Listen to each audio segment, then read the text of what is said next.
Hi, hello. నేను ఎవరో తెలుసా అండి మీకు? జ్యోతి గారు. నేను బంగారు పాత్రను. ఎలా ఉన్నాను? అందంగా ఉన్నాను కదా, మెల్లమెల్లా మెరిసిపోతున్నాను కదా. అంతే కదండి, నేను చాలా విలువైన దాన్ని, ఇంకా వెలగల దాన్ని కూడా. ఎలా అంటారా, రాజుగారి తలపైన కిరీటంలాగా నేనే ఉంటాను. అంత మాత్రమే కాదండి, రాజుగారి వల్ల పైన ఒక బంగారు పాత్రలా ఉంటాను. ఎలా అంటారా, రాజుగారు ఆహారం తినాలన్నా, పానీయం తాగాలన్నా బంగారు పాత్రలోనే సేవిస్తాను. చూసారా, నేను ఎంత విలువైన దాన్నో, ఎంత అవసరమైన దాన్నో. అంత మాత్రమే కాదండి, ఈ ఆడవాళ్ళు ఉన్నారే, ఈ ఆడవాళ్ళకి నేనంటే చాలా చాలా ఇష్టం. ఏమంటారు ఆడవాళ్ళు చెప్పండి? ఎలా అంటారా, ఇదిగో ఇలా. అంత మాత్రమే కాదండి, మరి బంగారమైన నేను ఎంతటి పేదవారైనా ఇష్టపడతానండి. ఎలా అంటారా, ఇప్పుడు ఒక పెళ్లి చేయాలి. ఆ పెళ్లి చేయాలి అంటే మంగళసూత్రం కావాలి, ఉంగరం కావాలి. మరి ఇవన్నీ లేకుండా పెళ్ళి అవుతుందా? అవుతుందా? అస్సలు కాదే. మెయిన్ కావాల్సిందే బంగారం. చూసారా, నేను ఎంత అవసరమైన దాన్నో. అందుకే అంత మాత్రమే కాదండి, ఈ ఆడవాళ్ళు ఉన్నారే, వారి యొక్క పిల్లల్ని నాతోనే పోలుస్తారు. ఎలాగా? నా బంగారు తల్లి, నా బంగారు కొండ, నా బంగారు నాయన. నిజమా కాదా చెప్పండి? చూసారా, మరి నేను ఎంత విలువైన దాన్నో. ఈ ఆడవాళ్ళకు మాత్రమే కాదండి, మగవాళ్ళకు కూడా నేనంటే చాలా ఇష్టం. ఎలాగా? ఉంగరాలు పెట్టుకుంటారు, చైన్లు వేసుకుంటారు, బ్రేస్లైట్లు పెట్టుకుంటారు, ఇంకా వాచీలకు కూడా బంగారాన్ని పొదిలిస్తారండి. ఏమంటారు మగవాళ్ళు? చూసారా, నేనెంత విలువైన దాన్నో, ఎంత అవసరమైన దాన్నో. కాబట్టి అంత మాత్రమే కాకుండా మీకు నేను ఇంకొక విషయం చెప్పాలనుకుంటున్నాను. ఏమనంటే, నేను ఈ లోకంలోనే కాదండి, పరలోకంలో కూడా ఆ యొక్క వీధులన్నీ బంగారంతో నింపబడతాయంట. మీకు ఈ సంగతి తెలుసా? చూసారా, నేను ఎంత విలువైన దాన్నో. అవునండి, ఇవన్నీ నేను మీకు ఎందుకు చెప్తున్నానంటే, యేసయ్య వచ్చినప్పుడు ఇంత అందమైన నన్ను, ఇంత వెలగల పాత్రనైన నన్ను మాత్రమే ఆయనతో పాటు మొదటిగా తీసుకెళ్తారు. అవునండి, నన్ను చూస్తుంటే మీకు చాలా అసూయగా ఉంది కదా. అయినా సరే నా పాత్ర నాదే. ఏది ఏమైనా యేసయ్య వచ్చినప్పుడు మొట్టమొదటిగా ఆయనతో పాటు నన్నే తీసుకెళ్తారు.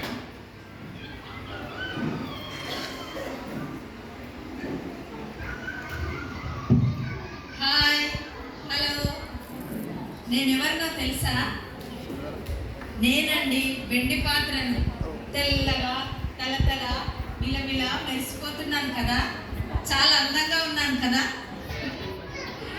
నేను రాజుగారి గృహంలో ఉంటాను. రాజుగారి భోజన బల్ల మీద భోజనానికి సిద్ధంగా ఉంటాను.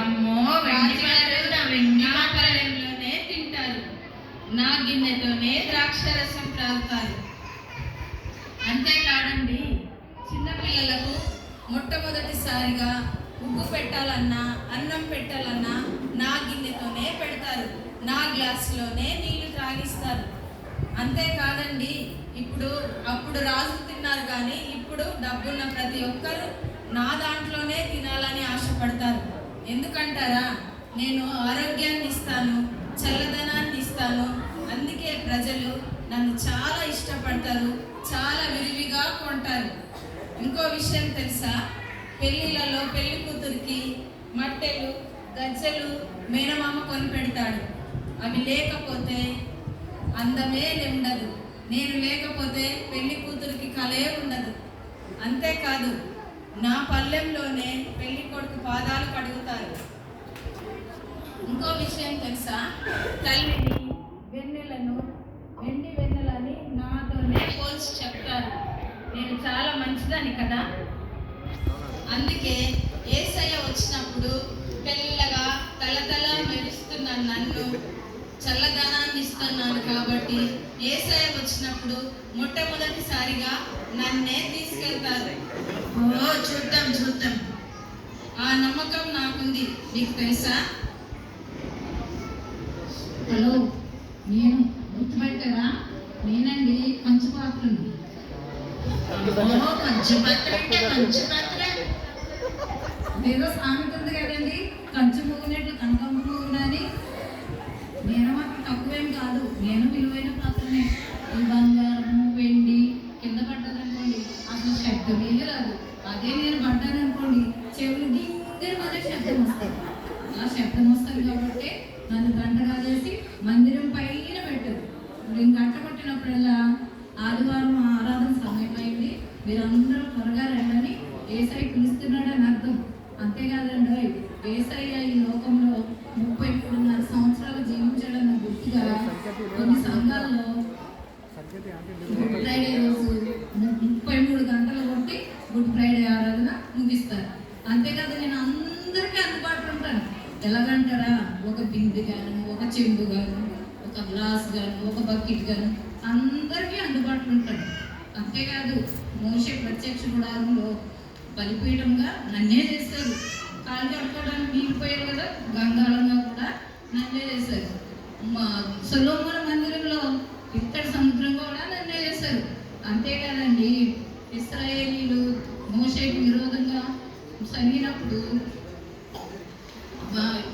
తాపకరమైన సర్పాలు వచ్చి వాళ్ళందరినీ కలిసి చనిపోతున్నప్పుడు దేవుడు మోషతోటి సర్పమోడు చేసి స్తంభమై పెట్టినప్పుడు వాళ్ళందరూ సర్పం కలిసిన వాళ్ళందరూ చనిపోతారని బ్రతుకుతారని చెప్పినప్పుడు మోషే సర్పం చేసి స్తంభంపై పెట్టినప్పుడు వాళ్ళందరూ నన్ను చూసే బ్రతికారు. ఎందుకంటే బైబిల్ ఉంది కదండి, ఇత్తడి విశ్వాసాన్ని చూచినని, కాబట్టి నన్ను చూసే బ్రతికారు. ఇవి బంగారము వెండి ప్రజలకు మాత్రమే ఉపయోగపడతారు. నేనైతే దేవుని సేవ చేస్తున్నాను. యేసయ్య వచ్చినప్పుడు ఈ బంగారాన్ని ఈ వెండిని తీసుకెళ్తారో లేదో నాకు తెలియదు. నేను యేసయ్య వచ్చినప్పుడు నన్ను మాత్రమే చూస్తాడు, నన్ను మాత్రమే తీసుకెళ్తాడు. ఎందుకంటే నా విశ్వాసం అంత గొప్పది.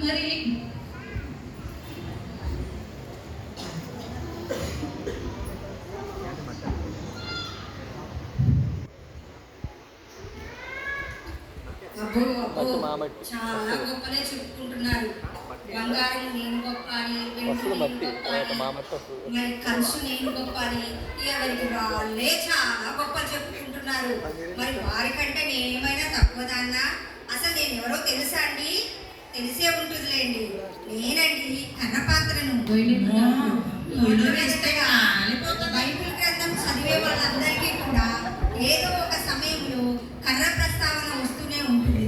బైబిల్ చదివే వాళ్ళందరూ కూడా మరి నిర్గమాకాండం మొదలుకొని ప్రకటన గ్రంథము వరకు కూడా మరి కర్ర గురించి వచ్చినప్పుడు దాన్ని చదువుతూనే ఉంటారు.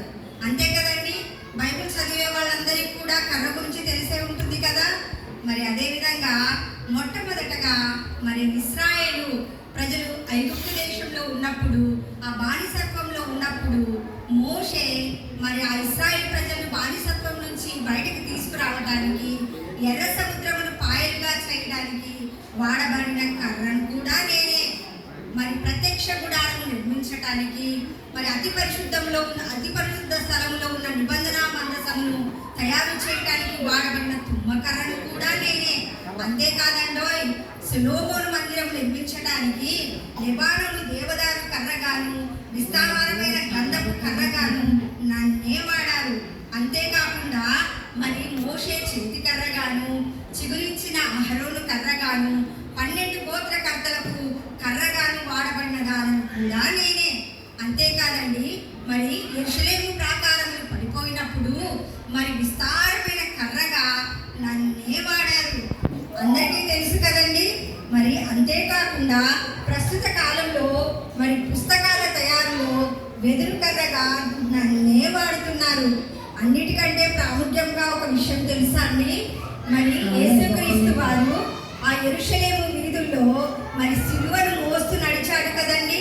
ఆ సిలువ కర్రగా నేనే మరి అన్నిటికంటే ప్రాముఖ్యంగా మరి యేసుక్రీస్తు వారు గుడ్ ఫ్రైడే రోజు ప్రతి సంఘంలో కూడా మరి యేసుక్రీస్తు వారు ఆ యొక్క శిలువ మీద 7 మాటలు పలికారని ప్రసంగాలు ఇస్తూ ఉంటారు కదండి.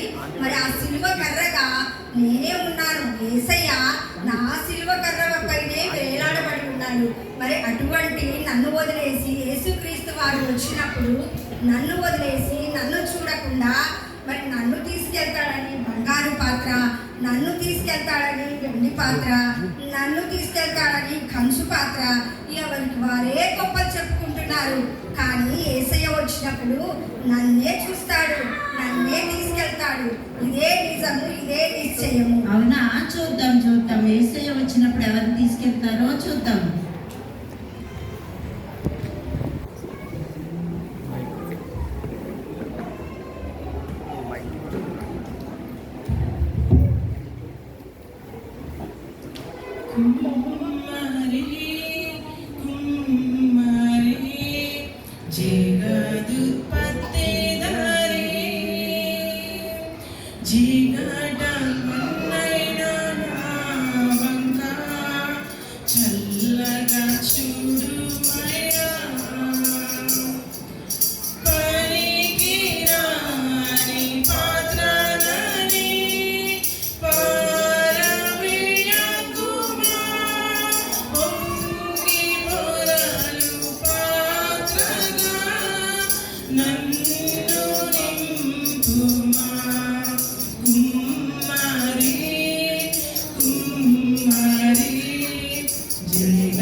నేనెవరో గుర్తుపట్టారా? నేనండి మట్టి పాత్రను, మట్టి కుండను, విలువలేని పాత్రను, వెలలేని పాత్రను, ఎన్నిక లేని పాత్రను. ఎవరు నన్ను పెద్దగా ఇష్టపడరు, ఎవరికి నేనంటే అంతగా ఇష్టపడను. కానీ సంవత్సరానికి ఒకసారి గుర్తొస్తానండి. ఎప్పుడో చెప్పండి? ఎండాకాలం. పేదవారికి సహితము తక్కువ ధరకి నేను దొరుకుతాను. దేవుడు చెప్పాడు కదండి, ఒక గ్లాసు సన్నీళ్ళు ఇచ్చేవాడు దాని ప్రతిఫలం పోగొట్టుకోవడాన్ని. నేను గొప్పదాన్ని కాకపోయినా దేవుడు చూస్తాడని నేను ఆశిస్తున్నాను. బంగారు పాత్రలా గొప్పదాన్ని గాను, వెండి పాత్రలాగా తలతల మెరిసిపోయేదాన్ని గాను, కంచు పాత్రలా గట్టిదాన్ని గాను, కర్ర పాత్ర లాంటి దాన్ని కూడా కాను. వేసవి కాలంలో నాలో ఉన్న నీటిని ప్రజలందరూ చల్లగా ఆస్వాదిస్తారు. వేసవికాలం అయిపోయిన తర్వాత నన్ను తీసుకెళ్ళి ఒక మూలను పెట్టేస్తారు. అంతే కదండి, మానవ స్వభావమే అంత. పని అయిపోయాక అస్సలు పట్టించుకోరు. కానీ దేవుడు మొట్టమొదట మానవుణ్ణి చేసింది మట్టితోనే కనుక యేసయ్య వచ్చినప్పుడు నన్ను చూస్తాడో లేదు. ఆ యేసయ్యకు నేనంటే ఇష్టమో కాదు. ఆ యేసయ్య వచ్చినప్పుడు ఆయన ముఖమును చూసైనా నేను తరించిపోతాను. కోటి తేజస్సు కంటే ఎక్కువైనా ఆ యేసయ్యను చూసి నేను ఆనందిస్తాను. ఏ యోగ్యత లేని నేను ఆ యేసయ్య వచ్చినప్పుడు నేను ఒక వైపు నుండి ఆ యేసయ్యను చూస్తే నాకు అంతే చాలు. ఏంటి మట్టి పాత్ర అయితే కింద పడితే పగిలిపోతుంది, మనుషులే పక్కన పడతారంట వేసవికాలం అయిపోతే. ఇటువంటి పాత్రను యేసయ్య ఎంచుకుంటారా? చూద్దాం. యేసయ్య ఇస్తున్నారు. యేసయ్య నేను బంగారు పాత్రను, చూడు యేసయ్య ఎంత అందంగా మెరుస్తున్నాను. యేసయ్య నేను వెండి పాత్రను, తెల్లగా మెరిసిపోతాను. యేసయ్య నేను ముడి మీద గంట గట్టి పడతాను. యేసయ్య నన్ను చూడండి. యేసయ్య నేను కర్ర పాత్రను, యేసయ్య నన్ను చూడు. యేసయ్య నన్ను క్షమించేసయ్యా, ఎందుకు లేని దాన్ని నన్ను క్షమించేసయ్యా. తనను తాను హెచ్చించుకొనివాడు తగ్గించబడును, తనను తాను తగ్గించుకొనివాడు హెచ్చించబడును. పిలువబడిన వారు అనేకులు, ఏర్పరచబడిన వారు కొందరు. హృదయ శుద్ధి గల వారు ధన్యులు, వారు దేవుని చూచెదరు.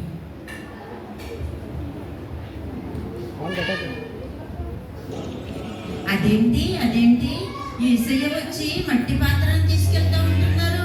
అయ్యో, ఇంత వెలగల పాత్రలమైన మన పాత్ర ఏమిటి? ఇప్పుడు మనం ఏం చేయాలి? ఎక్కడికి వెళ్ళాలి? ఎవరికి చెప్పుకోవాలి మన పరిస్థితి? అయ్యో ఎలాగా యేసయ్య వెళ్ళిపోయాడు. అవును కదా. యజమానుడు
వెండి పాత్ర అని తను, కంచు పాత్ర అని తను, కర్ర పాత్ర అని తను, మాలో మేము ఎంతగానో హెచ్చించుకున్నాము.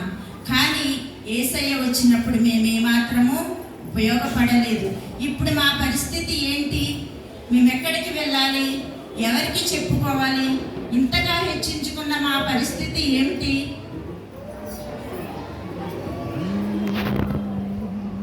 చూశారు కదండి ఈ పాత్రల పరిస్థితి ఎలా ఉందో. 2వ తిమోతి 2:20 ఉంది కదండి. బంగారు, వెండి, కంచు, కర్ర, ఈ పాత్రలు వారి వారి స్వభావాలను బట్టి చాలా గొప్పలు చెప్పుకున్నారు. కానీ యేసయ్య వచ్చినప్పుడు వారి వైపు కూడా చూడలేదు. ఆలయంలో మందిరంలో ఉంటేనే కాదు, మందిరం పైన ఉండటమే కాదు, మందిరానికి రావడమే కాదండి, మట్టి పాత్ర వలె తను తాను తగ్గించుకొని హృదయంలో యేసయ్యను చేర్చుకున్నట్లయితే మన జీవితాలు మారతాయి. అప్పుడు తను తాను హెచ్చించుకుని వాడు తగ్గింపబడును, తను తాను తగ్గించుకున్న వాడు హెచ్చించబడునని యేసయ్య చెప్పిన విధముగా మనల్ని మనం తగ్గించుకొని మన జీవితాలను మార్చుకున్నట్లయితే యేసయ్య వచ్చినప్పుడు ఎత్తబడే గుంపులో మనమందరము ఉండులాగా ముందుకు కొనసాగుతాం. Thank you. అందరు గట్టిగా